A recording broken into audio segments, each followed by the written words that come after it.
Assalamualaikum warahmatullahi wabarakatuh. Halo pemirsa TVRI dimanapun Anda berada, kembali lagi dengan saya, Eka Kurniasari menemani Anda dalam Sudut Pandang. Dan pemirsa, Sudut Pandang kali ini akan membahas terkait dengan di era serba digital, kita erat sekali berkaitan dengan siaran televisi dengan sinyal stabil, gambar jelas, dan suara yang kita dengar dan terima dengan jelas. Namun di balik itu semua, pernahkah kita bertanya, apa sebenarnya yang terjadi di balik layar, di balik dengan gambar yang kita terima dengan jelas dan sinyal yang stabil, dan kita akan membahasnya bersama dengan narasumber yang hadir pada kesempatan kali ini, tentunya membahas terkait dengan menjaga kualitas sinyal di balik layar.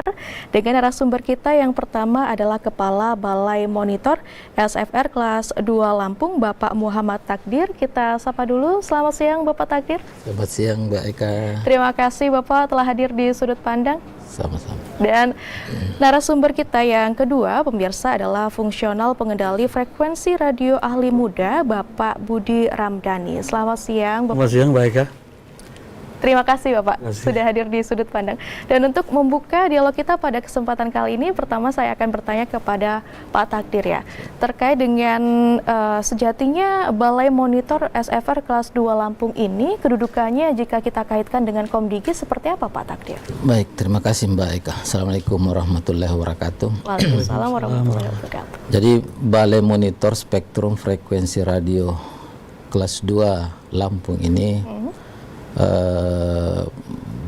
didirikan atau saat ini keberadaannya itu karena adanya peraturan Presiden nomor 174 tahun 2024. Balai Monitor ini bukan sebenarnya barang baru, bukan kantor baru, bukan lembaga baru, institusi baru, sebenarnya sudah lama. Jadi kalau pemirsa TVRI masih sudah berada di tahun 90-an, ada namanya kantor Parpostel dulu, Pariwisata Pos dan Telekomunikasi. Disitulah awalnya sebenarnya Balai Monitor ini. Jadi ada bidang namanya bidang pengendalian frekuensi radio yang oleh pemerintah setelah itu mulai dari Pak Harto menuju ke presiden berikutnya yang mengalami perubahan sehingga di tahun 98-99 itu Parposel itu berubah nama dan kami berada di bawah kementerian waktu itu Departemen Perhubungan. Baik. Nah, setelah beberapa tahun kemudian akhirnya terbentuklah kembali departemen atau kementerian Kominfo dan kami dibawa ke situ. Nah, sehingga sampai dengan saat inilah Balai Monitor itu berada di kementerian tersebut. Nah, di akhir pemerintahan Pak Jokowi, di awal pemerintahan Pak Prabowo saat ini, Balai Monitor itu juga berubah nama karena kementerian kita berubah nama sesuai dengan peraturan presiden tadi dari Kominfo ke Komdigi, demikian pula direktorat kami. Jadi Balai Monitor ini Mbak Eka itu berada di direktorat namanya Direktorat Jenderal DJID, Direktur Jenderal Infrastruktur Digital. Susah sebutnya karena baru. Gitu, ya. Jadi sejatinya ini sudah sejak lama, tapi memang ada perubahan nomenklatur seperti itu ya? Ya, nomenklatur itu berubah, kementerian kita berubah dari Kominfo ke Komdigi, direktorat kita tadinya dari SDPPI, Sumber Daya Perangkat Pos dan Informatika, menjadi Direktorat Infrastruktur Digital atau disingkat dengan DJID. Baik. Tapi berbicara terkait dengan tugas pokok dan fungsi, apakah memang sedari dulu tugas pokok dan fungsinya sudah ditetapkan atau memang seiring berjalannya waktu ada perkembangan tertentu? Iya, Pak Takdir. Jadi dari dulu, jadi zaman Parpostel itu atau kami masih di bidang pengendalian frekuensi radio, terus berubah ke Kementerian Perhubungan, terus sekarang ada di Kementerian Komdigi. Tugas kami itu cuma yang mendasari itu saja yang berubah-ubah peraturan-peraturan menterinya. Tapi pada dasarnya Balai Monitor Spektrum Frekuensi Radio ini kan ada di seluruh Indonesia. Cuma namanya ada 3. Jadi ada yang Loka Monitor, ada Balai Monitor kelas 2, dan ada Balai Monitor kelas 1. Nah, untuk Provinsi Lampung Kami adalah Balai Monitor Kelas 2. Balai Monitor Kelas 2. Tugas dan fungsinya sebenarnya sama, mengawasi dan mengendalikan penggunaan spektrum frekuensi radio. Ada tambahannya di 2-3 tahun terakhir ya. Jadi di samping kami mengawasi dan mengendalikan penggunaan frekuensi radio, kami juga mengawasi penggunaan alat perangkat telekomunikasi. Baik. Dan di 2 tahun terakhir ini ada tambahan tugas lagi, itu kualitas jaringan infrastruktur digital. Itu yang menjadi tugas-tugas kami. Ya, di balik tugas tersebut ini bentuk pengawasan dan juga pengendaliannya seperti apa, Pak? Iya, jadi kalau pengawasan kami melakukan monitoring. Jadi pengguna frekuensi radio ini kan banyak, termasuk salah satunya di sini TVRI. Gambar saya ini bisa sampai ke pemirsa karena dibawa oleh frekuensi radio. Frekuensi radio inilah yang kami awasi bagaimana sehingga penggunaannya itu sesuai peruntukan. Penggunaannya itu tidak menimbulkan gangguan. Karena kalau penggunaannya ini tidak sesuai peruntukan, digunakan oleh orang-orang yang tidak semestinya menggunakan, maka frekuensinya ini bisa kacau. Karena frekuensi ini sudah ditata, sudah diatur sedemikian rupa. Bahwa pada level frekuensi dari bawah sampai ke atas itu sudah ditentukan. Misalnya khusus untuk dinas siaran, dinas penerbangan, dinas maritim, sampai dengan selular, sampai ke satelit sudah diatur semua. Baik.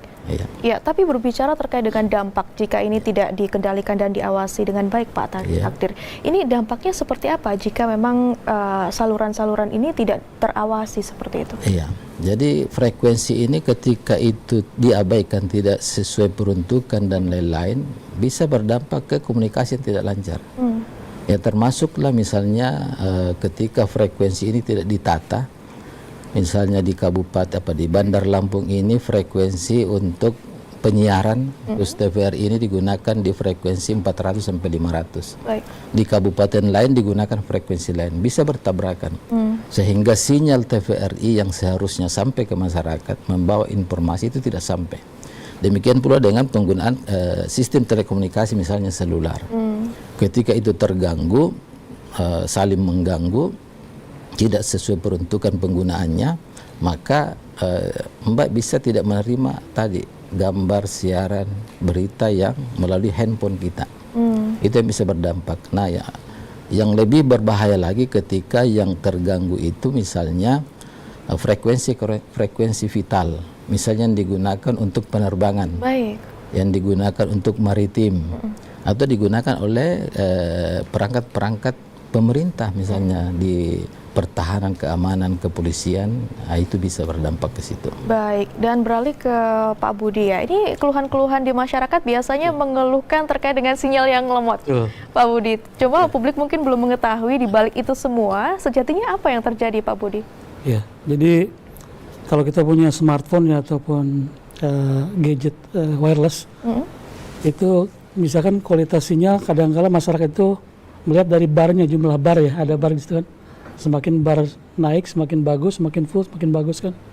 Sebenarnya tidak hanya itu kualitas layanan infrastruktur digital itu. Jadi kalau kita brief ke dalam lagi itu banyak banget parameter yang mempengaruhi dari kualitas suatu layanan. Kalau di seluler kan banyak layanannya. Ada layanan audio, layanan teks, layanan data, layanan video. Nah itu perlakuannya berbeda-beda. Berbeda-beda. Jadi misalkan kalau Mbak Eka ya, wah nih sinyalnya kuat nih, ternyata pas nelfon kok susah banget gitu. Ataupun misalkan buka web loading, terus bahkan terakhirnya misalkan error 404 gitu. Atau misalkan mau video call kok patah-patah gitu, kenapa ini, padahal sinyalnya kuat. Ternyata bukan hanya itu gitu. Jadi kalau kita seandainya ibaratkan ya, misalkan karena kan pelayanan juga ya, pelayanan quality of service itu pelayanan. Kalau misalkan kita mau pergi ke sebuah bank, ini sebuah analogi aja. Kita pengen merasakan pelayanan perbankan seperti ya gitu ya. Jadi kita lihat gedungnya, oh bagus banget. Nah itu gedung itu sebagai bar sinyal tadi ya. Bar sinyal tadi misalnya fasilitas ada AC, ada ruang tunggu bagus, kursi nyaman gitu. Tapi ketika kita ke dalam, kita ketemu customer service-nya, kok customer ini jutek gitu. Kok nggak menyapa sama sekali, nggak ada salam, senyum, sapa seperti itu. Nah itu ada parameter lain sebenarnya selain sinyal bar tadi. Nah itu parameternya ada belasan atau bahkan puluhan ya. Cuman yang umum kita gunakan untuk pengukuran parameter itu ada 8, sekitar 8. Di antaranya pertama itu throughput. Throughput itu kalau dalam bahasa kitanya speed kecepatannya. Itu ada throughput download, ada throughput upload. Kemudian ada jitter, ada latency, kemudian ada interference segala macam gitu. Nanti terlalu teknis bahasanya, mungkin nanti kita analogikan dengan bentuk yang lain gitu. Pertama itu, kemudian kedua ini kan bersangkutan dengan dunia maya ya, maksudnya frekuensi tidak terlihat gitu nanti. Jadi gini, frekuensi itu merupakan media untuk berkomunikasi atau menyampaikan data atau menyampaikan visual lah. Tapi medianya itu tidak terlihat gitu, tidak terlihat.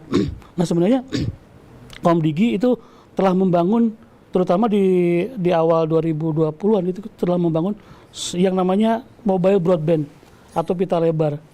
Kalau kita sandingkan dengan misalkan Kementerian PU itu mereka membangun jalan, jembatan, kemudian bangun jalan tol segala macam. Kita sama.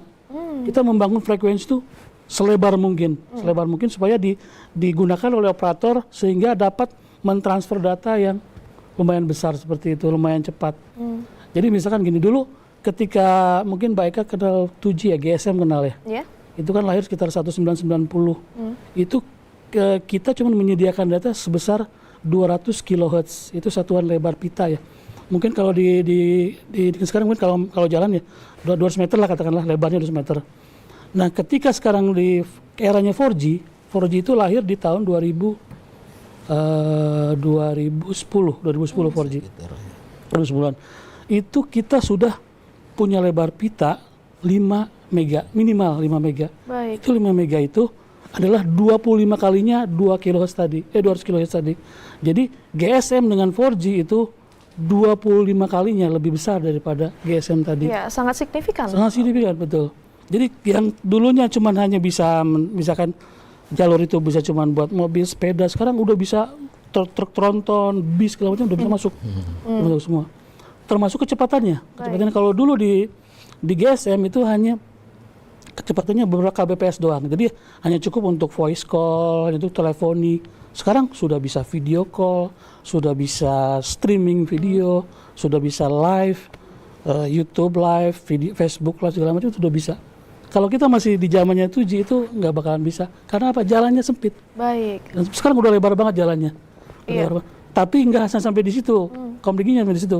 Dia terus mengawasi jalan tersebut supaya speed kecepatan mobil-mobil itu tetap bagus, stabil, nggak ada kemacetan, terus nggak ada kongesti.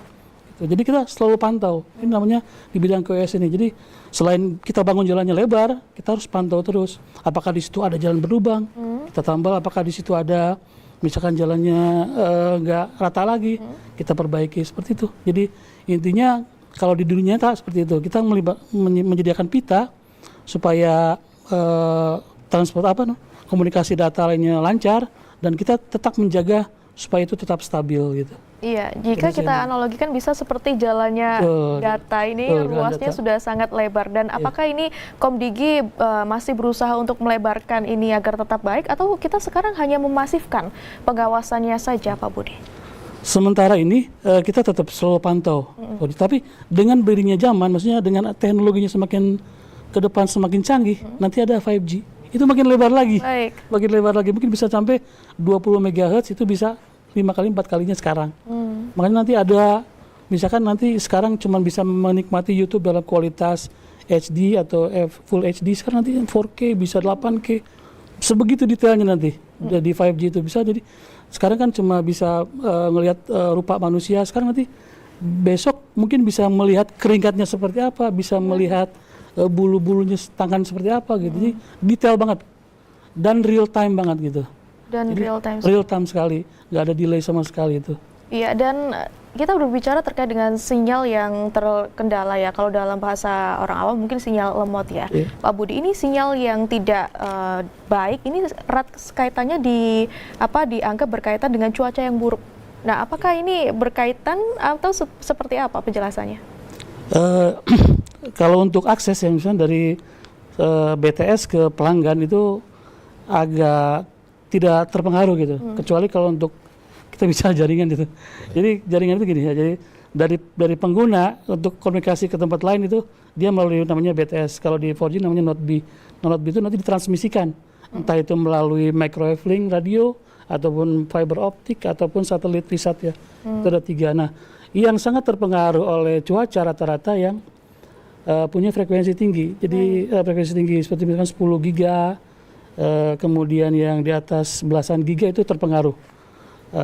Terutama VSAT ya sangat terpengaruh kalau di frekuensi 10 giga. Tapi untuk aksesnya ke pelanggan itu tidak terpengaruh seperti itu. Baik, ini juga mungkin yang menjadi pertanyaan ya tadi atas apa yang dijelaskan oleh Pak Budi ya. Ini mengapa pengukuran quality of service ini menjadi penting Pak Budi bagi pemerintah?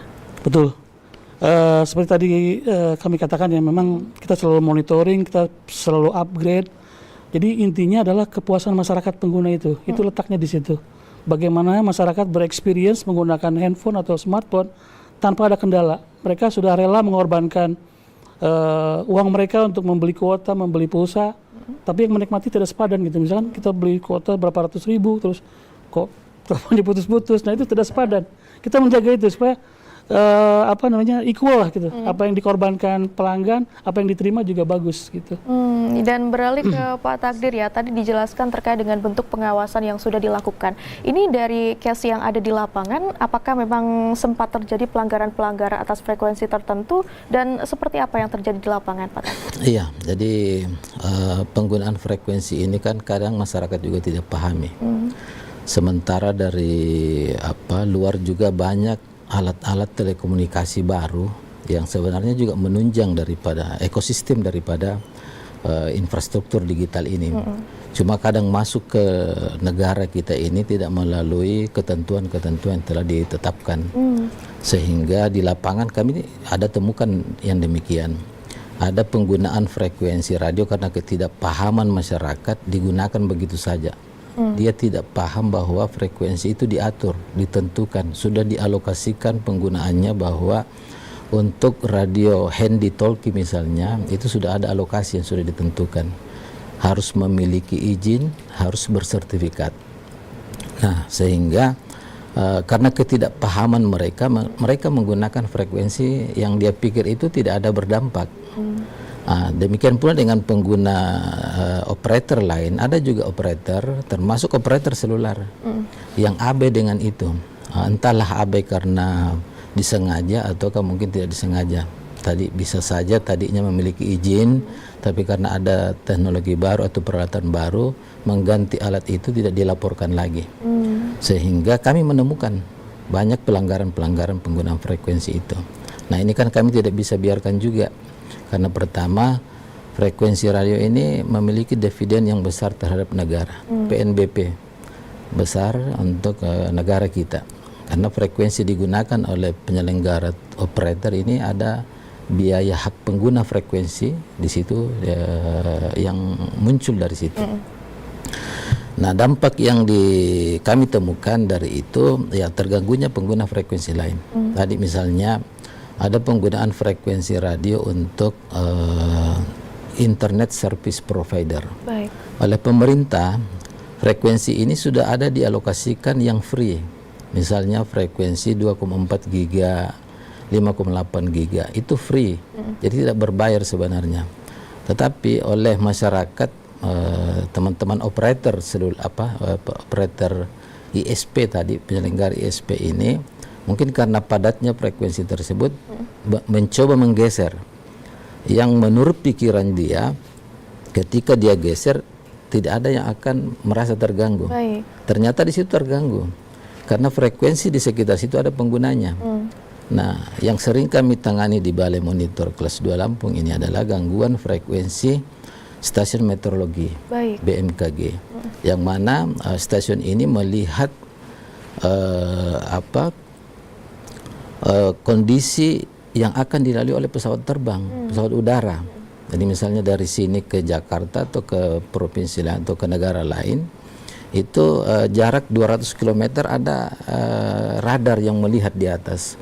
Nah, ketika frekuensi 5,8 ini terutama itu disalahgunakan tadi, sehingga kenalah frekuensi operasional daripada BMKG itu, hasil yang diharapkan yang akan disampaikan ke pilot untuk dilihat bahwa inilah jadwal yang akan dilalui itu tidak bisa tampak, tertutup oleh interferensi tadi. Baik. Nah, itu salah satunya Mbak yang bisa terjadi. Dan apakah ini hanya salah satu kendala ya yang terjadi dalam frekuensi di penerbangan, atau dalam dunia penerbangan ada kendala lain? Ya, jadi yang kami tangani saat ini lebih ke situ. Jadi penggunaan itu, termasuk juga sebenarnya penggunaan komunikasi konvensional. Karena di pesawat udara itu selain ada menggunakan radar misalnya, ada juga masih voice. Nah, itu semua bisa terganggu ketika pengguna frekuensi radio lain tidak patuh dengan ketentuan-ketentuan bahwa kan frekuensi penerbangan sudah dialokasikan bahwa dia mulai dari misalnya dari 108 sampai 137 MHz. Nah, di masyarakat ada juga masyarakat yang mungkin menggunakan ke bawah situ ataukah justru menggunakan alat perangkat telekomunikasi yang tidak sertifikat sehingga bisa menimbulkan gangguan. Baik. Jadi gangguan ini bukan hanya bisa muncul karena frekuensi itu digunakan. Tetapi dampak daripada penggunaan frekuensi itu muncullah ada namanya harmonisa, ada namanya intermodulasi dan intervensi misalnya. Itu bisa berdampak ke komunikasi fix yang ada di sekitarnya. Baik, dan Pak Takdir, ini juga yang menjadi pertanyaan masyarakat luas ya terkait dengan kesalahan menggunakan frekuensi, atau apakah ini bisa dikatakan sebagai bentuk kejahatan sehingga ada regulasi yang mengaturnya atau seperti apa? Iya, jadi penggunaan frekuensi ini kan sebenarnya sudah ada undang-undang. Jadi ada Undang-Undang 36 tahun 1999 tentang telekomunikasi. Di situ memang setiap penggunaan spektrum frekuensi radio wajib memiliki izin stasiun radio. Jadi sebenarnya sudah tertata semua. Nah, cuma itulah tadi masyarakat ada yang abai. Apakah dia ketidakpahamannya, tetapi ini juga bisa juga disebabkan karena kami misalnya kurang mensosialisasikan. Nah, sehingga masyarakat tidak paham itu bahwa frekuensi itu tidak boleh digunakan. Karena bisa saja di sini frekuensi itu tidak ada penggunanya dari alat monitor atau alat telekomunikasi yang mereka gunakan kosong, tetapi di tempat lain itu digunakan. Baik. Nah, itu kan bisa berdampak tertutupnya sistem komunikasi yang lain. Nah, kalau ini dipatuhi sebenarnya itu kecil untuk menimbulkan gangguan itu. Dan beralih ke Pak Budi ya terkait dengan kualitas jaringan seluler yang biasa kita terima. Ini peran dari Balai Monitor Lampung dalam pengawasan kualitas jaringan seluler ini seperti apa, Pak Budi? Untuk pengawasan jaringan seluler kita kan tadi terkait QoS ya, Quality of Service, kita punya standar sendiri. Maksudnya standar yang diperdirjenkan. Jadi ada peraturan dirjennya untuk standar atau sebagai ambang batas atau sebagai tolak ukur nilai yang harus dipenuhi oleh setiap operator seluler ya. Jadi kita ada di Perdirjen nomor 7 tahun 2024 yang terbaru itu bahwa misalkan gini, ada parameter namanya RSRP, Reference Signal Receive Power. Nah, itu power yang diterima oleh pelanggan itu harus minimal minus 110 dBm. Baik. Itu suatu keharusan. Itu gimana kalau mungkin kalau di HP mungkin itu minimal ada 1 sampai 2 bar lah. Jangan sampai dia blank spot gitu. Itu harus dipenuhi oleh operator. Baik. Untuk teknologi 4G ya. Itu yang pertama. Kemudian yang kedua, untuk kecepatan data atau throughputnya itu harus lebih dari sama dengan 3 Mbps. Harus 3 Mbps untuk di 128 kota di Indonesia. Kebetulan Lampung itu ada di Kota Bandar Lampung, ada di Metro, dan ada di Kabupaten Pringsewu. Nah, 3 kabupaten itu harus memenuhi standar tersebut. Sedangkan sisanya di 12 kabupaten kota lainnya di Lampung itu harus di atas atau sama dengan 500 kbps. Nah, 3 Mbps itu sama dengan kita menonton YouTube dengan kualitas HD tanpa putus, lancar gitu. Nah, kalau itu yang ini minimal 500 kbps, tadi itu kita memakai aplikasi video call tanpa putus itu. Baik. kalau ini ya aplikasinya di lapangan seperti itu. Ya, Pak Budi, mungkin yang menjadi pertanyaan adalah ini terkait dengan sinyal jaringan seluler. Mungkin di kota-kota besar ini lancar saja, tapi kalau kita sudah masuk ke wilayah pedesaan yang lumayan pelosok lah dikatakan kayak gitu, itu hilang-hilang sinyalnya. Ini apa yang terjadi, Pak Budi? Pertama kan mungkin beda dengan kota ya. Kalau kota kan masuk ke daerah namanya urban ya, urban. Kalau kemudian daerah penyangganya itu suburban. Kalau pedesaan rata-rata disebut daerah rural. Tapi kita jangan harap, maksudnya ini ya, kalau sinyal itu kita tujuannya targetnya adalah populasi ya, bukan misalkan kawasan hutan. Kenapa kalau di TNBBS nggak ada sinyal gitu? Kenapa di hutan itu nggak ada sinyal? Itu beda ya, beda. Jadi kita patokannya di situ adalah populasi, di situ harus terlayani oleh sinyal seluler gitu ya. Jadi kalau di desa itu dari segi kerapatan, dari density-nya itu agak jarang. Cuman dia luas gitu. Beda sama kondisi urban, dia padat sekali dan itu numpuk di situ lah gitu ya. Jadi kerapatan BTS juga beda, kerapatannya beda. Kalau misalkan di kota Bandar Lampung itu 500 meter bahkan kurang itu sudah ada BTS gitu. Beda sama misalkan di Mesuji ataupun di mana ya, pesisir barat, pasti jauh-jauh itu, jauh-jauh. Nah itu juga menurunkan kondisi RSP tadi, pasti akan turun itu. Nah otomatis dia layanannya, speednya akan turun juga. Baik. Speednya akan turun juga, itu yang mempengaruhi salah satunya ya. Jadi kerapatan BTS di situ mempengaruhi kestabilan dan kecepatan dari data atau internet tadi. Baik, tapi Pak Budi, jika kita melakukan mapping dengan baik ya, mungkin bisa dijelaskan wilayah-wilayah mana saja yang potensinya memang tidak memiliki sinyal dengan baik, dengan wilayah-wilayah mana saja yang memang ini sudah potensial sinyalnya bagus, Pak Budi. Kebetulan tahun 2025 kemarin kita sudah seluruh kabupaten kita ini ya melakukan pengukuran. Ada dengan metode namanya static test, kita berdiam diri di suatu tempat gitu. Ada dengan melalui drive test, kita menggunakan kendaraan, kita berkeliling jalan. Nah kalau pertama untuk static test, kita sengaja di daerah-daerah point of interest, di mana di situ jadi tujuan masyarakat. Seperti apa kalau di Bandar Lampung? Seperti mal-mal tempat belanja, kemudian kedua pusat pelayanan publik, misalnya pemerintahan, kemudian ketiga pusat pendidikan, misalkan dari SD, SMA sampai universitas, kemudian yang kelima kesehatan, rumah sakit, puskesmas seperti itu. Nah di situ kita pantau, dipantaunya tidak sesaat, kita coba di peak time-nya jam berapa. Misalkan pelayanan di pemerintahan di jam 9 sampai jam 3, kita pantau selama itu. Nah gimana speed-nya seperti apa? Speed kan sebenarnya fluktuatif tergantung traffic atau penggunaan di sana gitu. Jadi ketika traffic padat, misalkan dari pagi hanya misalkan katakanlah 10 pengguna, ketika siang itu bisa 100 atau lebih. Itu bagaimana? Masih memadai nggak gitu? Pasti turun traffic, apa speednya? Tapi masih memadai. Nah itu kita anggap kinerjanya masih bagus. Baik.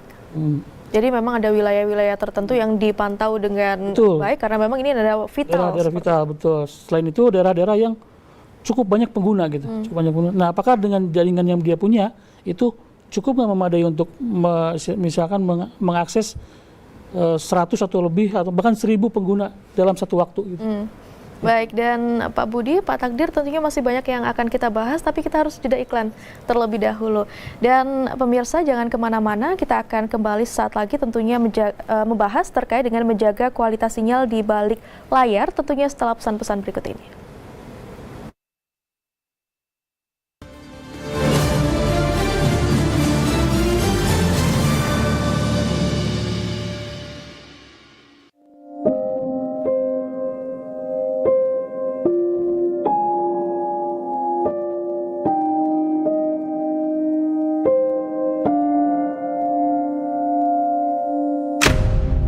Dirundung, diremehkan, atau bahkan dilecehkan. Itu bukan hal yang dapat dianggap biasa.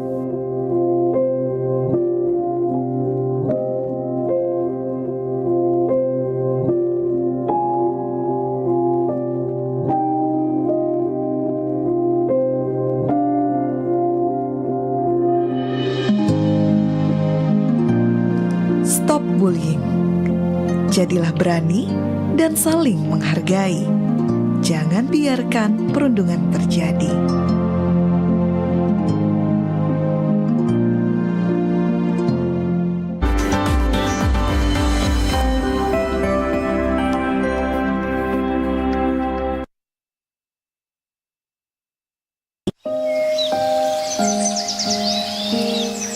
Jika alam bisa berbicara,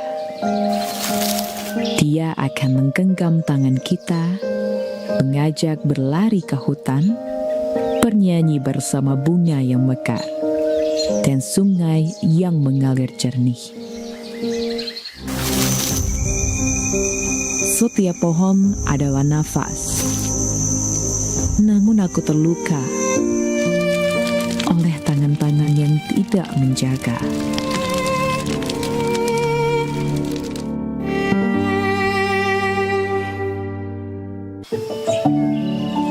Jika alam bisa berbicara, dia akan memanggil kita semua. Jagalah aku sepertimu menjaga jiwa, karena kita adalah satu dalam harmoni yang abadi.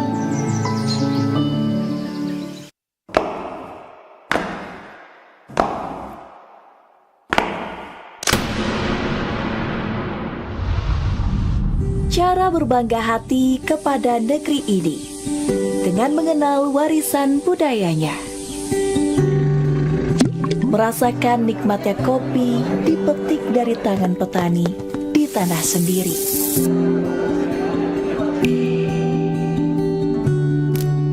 Kita renungkan indahnya setiap ukiran, dan kita menyebutnya warisan.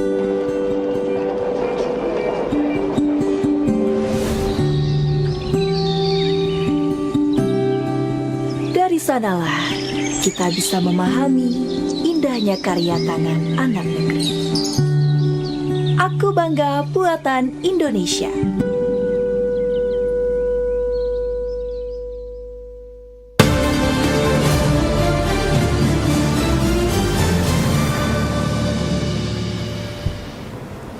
Dan pemirsa, kembali lagi dengan saya Eka Kurniasari di Sudut Pandang. Kita masih akan melanjutkan pembahasan kita tadi. Dan untuk melanjutkan pembahasan kita tadi, saya akan bertanya kepada Pak Takdir ya.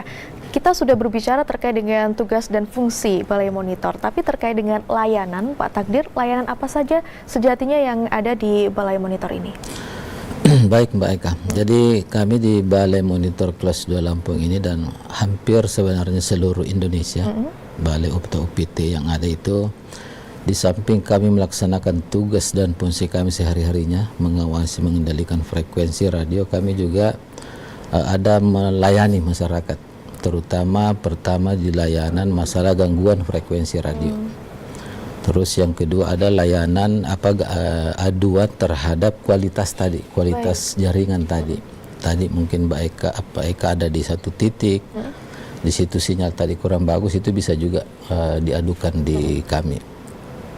Terus itu kami juga memiliki layanan terkait dengan asistensi perizinan izin stasiun radio. Jadi sekalipun izin stasiun radio ini sebenarnya itu dilakukan di Jakarta, dilakukan di Direktorat Jenderal kami, ada Direktorat Layanan di sana yang melakukan proses perizinan. Jadi bukan dilakukan di Balmon. Baik. Tetapi asistensi terhadap masyarakat ketika masyarakat mengalami kendala, susah, bagaimana cara pengisiannya dan syarat-syarat apa yang dibutuhkan itu bisa kami bantu lakukan. Nah itu kami lakukan bisa di kantor kami, terus bisa juga pada saat kami atau teman-teman lagi berada di lapangan. Baik. Nah, selain itu juga ada layanan ujian negara amatir radio bagi teman-teman orari. Ya, jadi mereka sebelum menggunakan alat telekomunikasi kan harus diuji dulu kecakapannya, kemampuannya untuk pertama juga termasuk cara berkomunikasi, paham dengan alat-alat telekomunikasi yang digunakan. Nah, di samping itu ada juga terkait dengan reor radio elektronika dan operator radio. Ini bagi teman-teman yang bekerja di kapal. Mereka kan di sana ada markonis namanya ya, atau petugas radio. Ini kan tidak serta-merta juga langsung dia menggunakan alat itu. Harus dia punya kecakapan, keahlian, dan itu dilakukan di kami. Baik. Itu bisa dilakukan. Di samping itu kami juga ada melakukan pelayanan terhadap teman-teman nelayan. Karena nelayan kita ini juga menggunakan alat telekomunikasi. Jadi misalnya di situ perlu bimbingan teknik atau bimbingan teknis terkait dengan SRC, Short Range, komunikasi jarak pendek, komunikasi jarak jauh, SRC dan LRC. Nah, di samping itu juga ada layanan terkait dengan IKRAN, izin komunikasi radio nelayan. Nah, itu semua kami lakukan di Balai Monitor, dan terkhusus itu untuk nelayan kami malah mendekati ke masyarakat. Jadi kami bukan melayaninya di kantor Balai Monitor yang saat ini, tetapi kami membuka loket di 4 atau 3 pelabuhan yang ada di Provinsi Lampung ini. Nah, itu yang layanan-layanan, dan di beberapa UPT, tapi tidak termasuk di Lampung sini, juga ada layanan perpanjangan sertifikat operator radio bagi teman-teman yang bekerja di kapal tadi itu. Itu jenis layanan yang ada di Balai Monitor. Baik, yang menarik ini ada terkait dengan aduan masyarakat ya, Pak Takdir. Terkait dengan aduan masyarakat ini biasanya masyarakat mengeluhkan soal apa dan aduannya lewat apa, kemudian langkah apa yang diambil setelah aduan dari masyarakat ini masuk, Pak Takdir? Iya, jadi aduan masyarakat ini lebih banyak yang kami terima itu aduan dari penggunaan frekuensi yang mereka gunakan. Jadi misalnya pengguna telekomunikasi ini kan ada banyak juga, misalnya di perusahaan. Perusahaan-perusahaan ini apakah itu perusahaan tambang, perkebunan, industri, termasuk hotel-hotel yang ada di Provinsi Lampung ini kan menggunakan alat-alat telekomunikasi semua. Baik. Nah, itu biasa terganggu frekuensinya. Jadi mereka sudah memiliki izin, alokasi frekuensi sudah diberikan, tetapi kadang ada pengguna lain yang masuk di situ. Nah, itu termasuk aduan itu.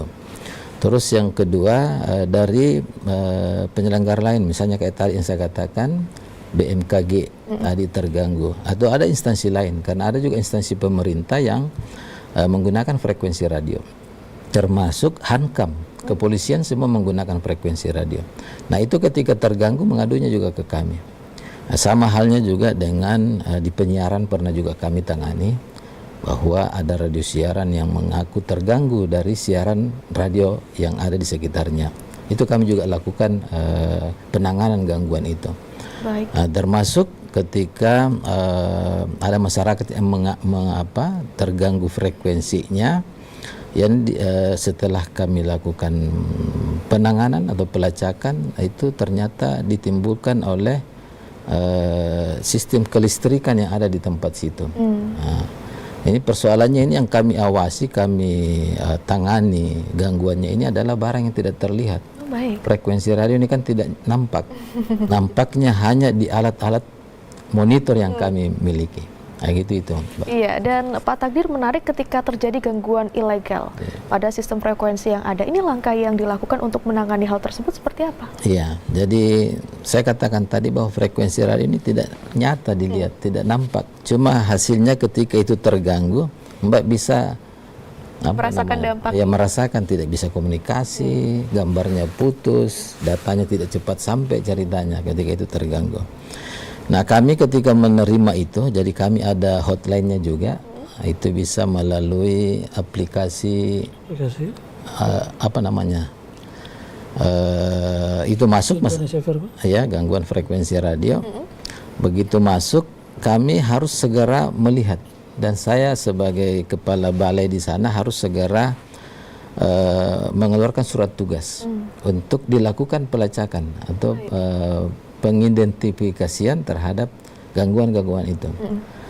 Jadi kami di kantor Balai Monitor itu memiliki alat-alat monitor, alat-alat yang bisa melacak sumber pancaran.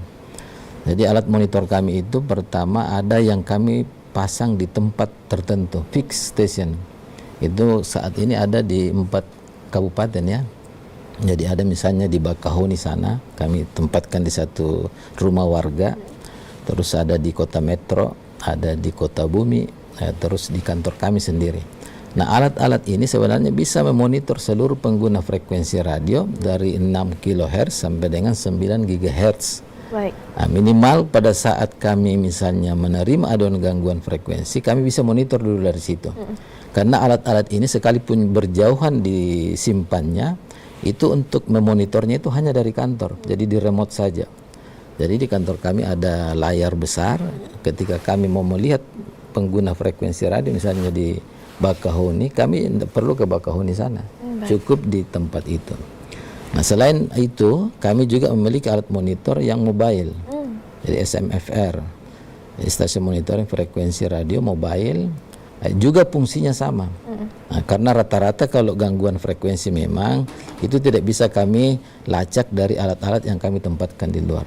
Baik. Karena rata-rata pengguna frekuensi ini kan sinyalnya kecil, sehingga teman-teman fungsional pengendali frekuensi radio yang ada di Balai Monitor Kelas 2 Lampung itu harus merapat mendekati di sumber apakah yang terganggu maupun yang pengganggu. Baik. Untuk kami kenali ini sumber gangguannya dari mana. Baik, tapi Pak Tagir seperti apa koordinasi ya yang dibangun antara pengendali frekuensi dan juga lembaga penyiaran atau memang operator telekomunikasi saat terjadi gangguan? Ini seperti apa koordinasi yang dilakukan? Jadi kami melihat yang terganggu siapa dulu. Jadi ketika misalnya selular yang terganggu, operator selular kan sering juga terganggu. Tapi yang terganggu kalau selular itu bukan yang ke handphone kita, tetapi yang menghubungkan dari satu titik ke titik lain, namanya microwave link. Jadi ketika frekuensi itu terganggu, maka kami masuklah aduan tadi ke kami. Kami tangani, teman-teman selaku pengendali frekuensi radio yang ada di Balai Monitor Kelas 2 Lampung itu menyiapkan peralatannya. Baik. Berkoordinasi dengan operator yang terganggu. Karena kami pasti menuju ke lokasi tempat mereka terganggu. Rata-rata ini kan BTS yang kita lihat, menara-menara itu kan tidak ada penghuninya, tidak dijaga. Sehingga kami perlu dulu komunikasi dengan yang jaga atau yang kita kenal dengan banteknya, bantuan teknisnya, untuk kita sama-sama ke lokasi tersebut, melihat apa yang terjadi. Nah, di tempat itulah teman-teman pengendali frekuensi radio membuka alat monitor kami. Jadi alat-alat monitor kami ini sudah ada itu misalnya spektrum analyzer dan alat-alat lainnya yang kami gunakan melihat itu jenis gangguannya apa, kira-kira dari mana pengganggunya. Dan rata-rata kalau misalnya selular yang terganggu, penyebab pengganggunya itu ada di sekitar situ juga. Baik. Ya, jadi tinggal bagaimana teman melihat, menganalisa dari spektrum analyzer itu tadi, itu dampak gangguannya gimana, dan melihat siapa-siapa saja yang ada pengguna di sekitar situ. Baik. Nah, ketika kami temukan bahwa itu adalah pengganggunya, maka kami kami mengecek yang terganggu maupun yang mengganggu, sama-sama kami lihat. Yang mengadu ke kami harus lihat juga dulu. Adakah izinnya dia betul, ISR-nya tadi, izin stasiun radionya, sudah betulkah dia menempati frekuensi itu yang dia komplain terganggu? Sudah sesuai ke parameter-parameter teknis di situ yang dia tempati, misalnya bandwidth-nya, ketinggian antenanya, daya pancarnya, polarisasinya, itu kami lihat semua dulu. Kami cocokkan semua dengan ISR yang mereka miliki. Nah, setelah itu benar semua misalnya, baru kami lihat yang pengganggu. Kenapa bisa mengganggu? Nah, kami lihatlah, oh ternyata yang mengganggu ini juga punya izin misalnya. Tetapi ternyata frekuensinya terbalik. Oh, baik. Nah, yang seharusnya di pemancar dia jadikan penerima. Ataukah tadi polarisasinya yang harusnya vertikal dia kasih horizontal. Nah, sama juga dengan daya pancar. Baik. Daya pancar sudah ditentukan misalnya hanya 5 watt, dia tambah 10 watt. Nah, demikian pula dengan termasuk ketinggian antena.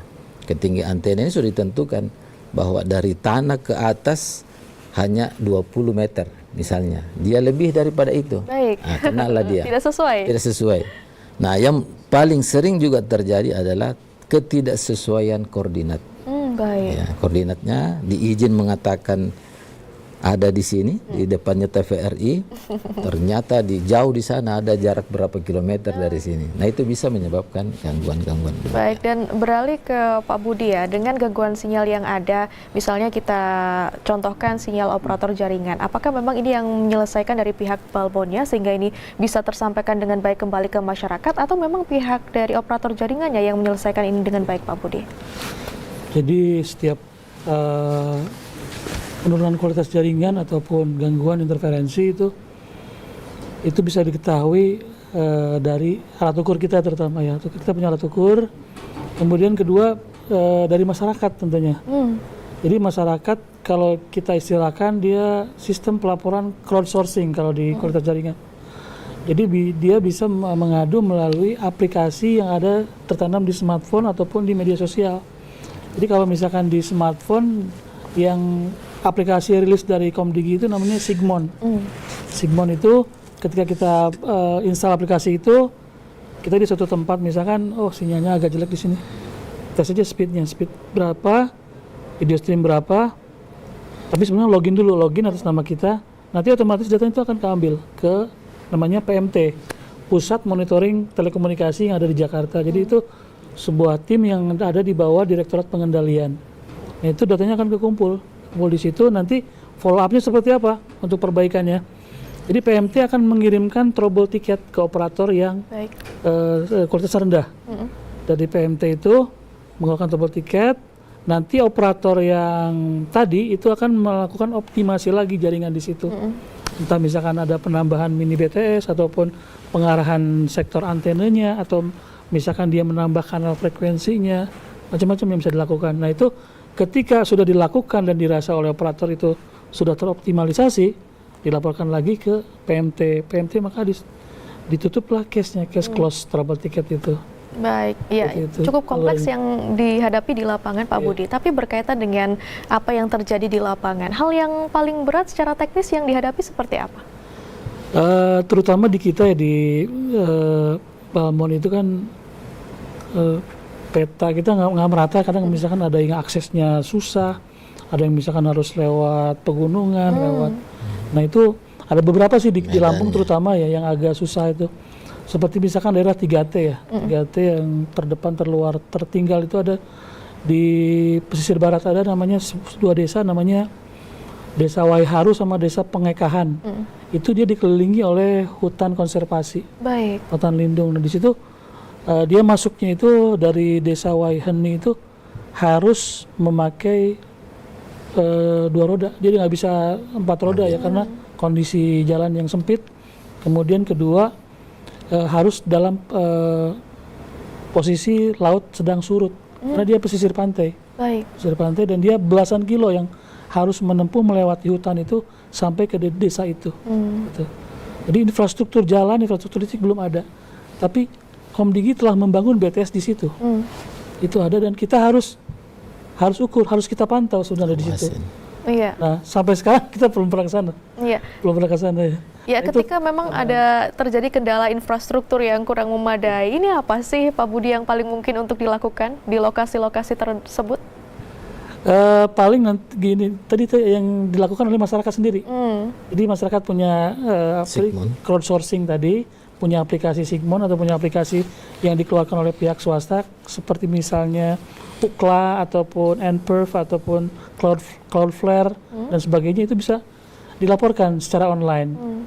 Nah di situ titiknya merah, kuning apa hijau gitu. Kalau misalkan di Desa Waiharu itu merah, berarti kan pancaran sinyalnya nggak bagus di situ. Kalau misalkan di situ hijau udah bagus.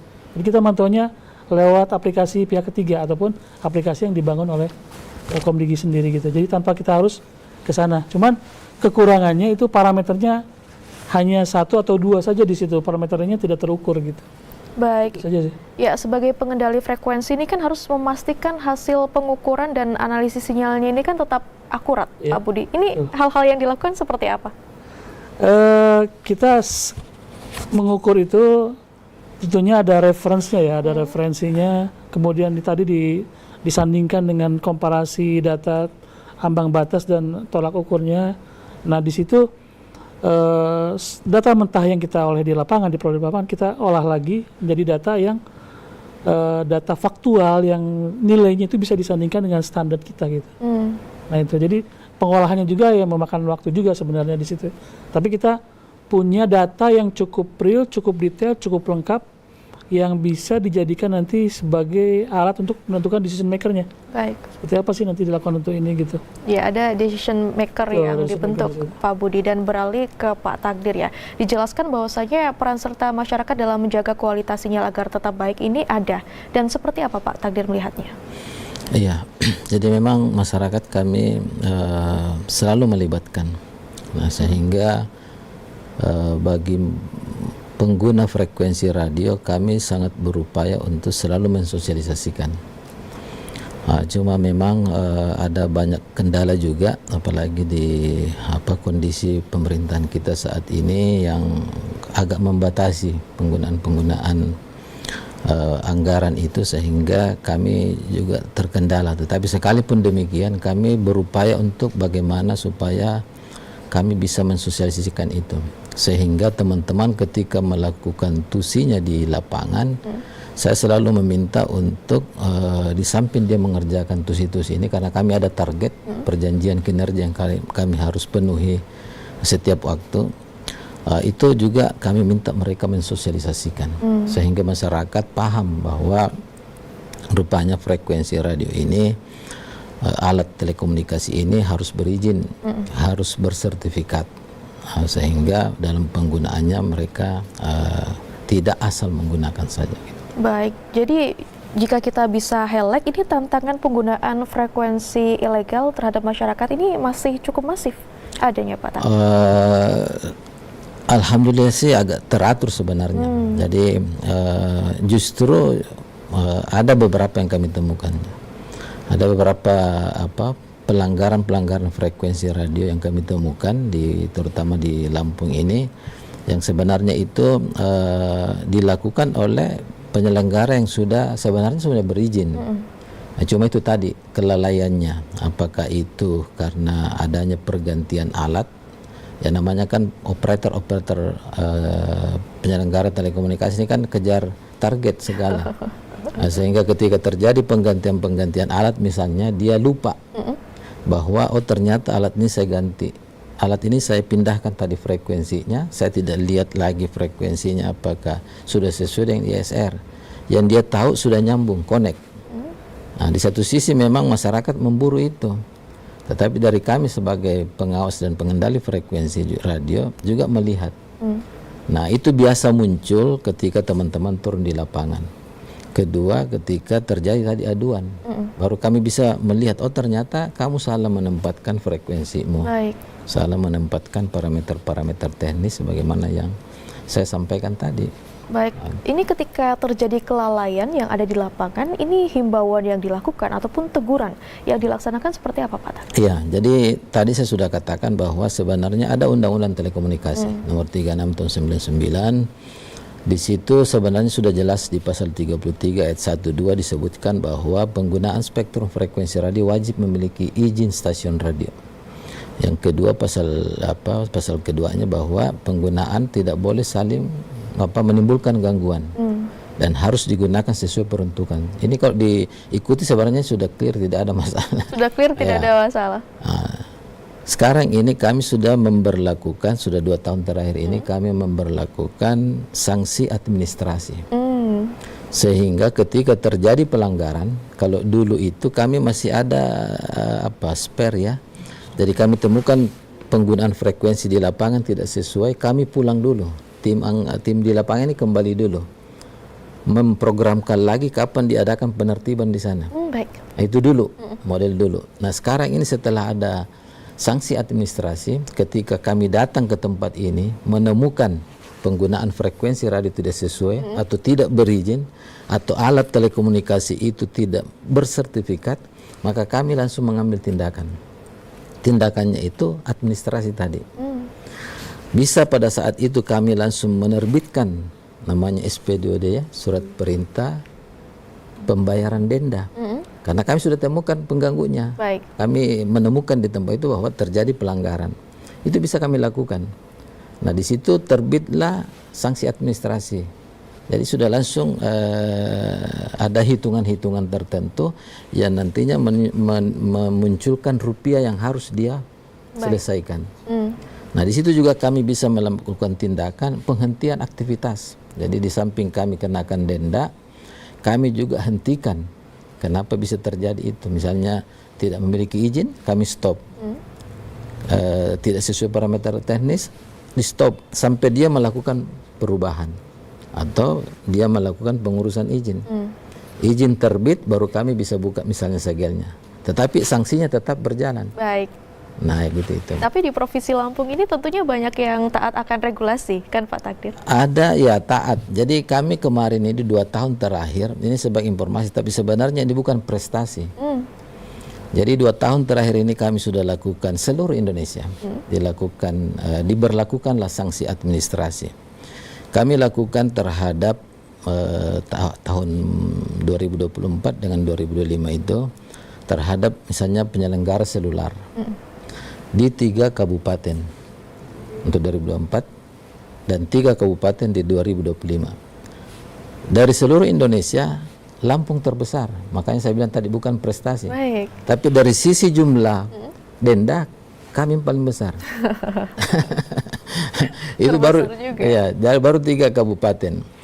Di 2024 seluruh Indonesia sanksi administrasi di direktorat kami itu kurang lebih 21 M seluruh Indonesia. Baik. Iya. Cukup besar. 2,1 M dari sini. Nah, di tahun 2025 ini hampir menurun. Jadi ada penurunan dari tahun lalu dari 21 M seluruh Indonesia sanksi administrasi, di 2025 itu turun menjadi 19 M kurang lebih. Tapi di Lampung sini masih yang terbesar hampir 3 M. Baik. Dari kami. Itu dari frekuensi selular. Nah, demikian pula dengan kami juga pernah melakukan terhadap penyelenggara ISP, ya, juga ada di situ muncul sanksi administrasi. Dan ini sanksi administrasi kami juga tidak bisa main mata di situ karena ini terkoneksi dengan aplikasi yang ada di Kementerian Keuangan. Jadi sanksi itu dibayarkan bukan ke Balai Monitor, tapi aplikasi yang ke direktorat kami dan itu terkoneksi ke Kementerian Keuangan. Sehingga setelah kami memberlakukan itu, benar saja kami memberlakukan, kami ditelisik lagi sudah betul tidak ini. Baik. Kenapa bisa sampai sekian anumu denda yang kamu terbitkan, gitu-gitu. Jadi Baik. pengawasannya sangat ketat. Pengawasannya sangat ketat dan sangat kompleks sekali yang terjadi di lapangan. Pak Budi, Pak Takdir, tentunya masih banyak lagi yang akan kita bahas. Tapi karena keterbatasan waktu, Bapak kita harus cukupkan sampai di sini. Dan demikian, pemirsa Sudut Pandang bersama saya Eka Kurniasari membahas terkait dengan bagaimana sinyal yang ada di kehidupan kita. Dan kita ketahui untuk menjaga kualitas sinyal dengan baik bukan hanya tugas pemerintah, tapi juga tugas kita bersama.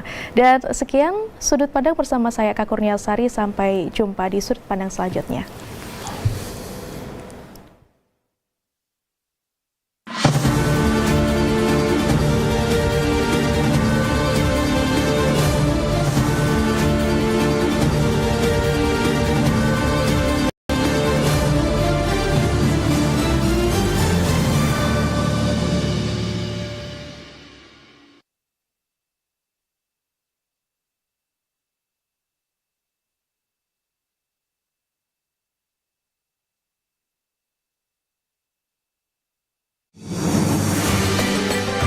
Serambi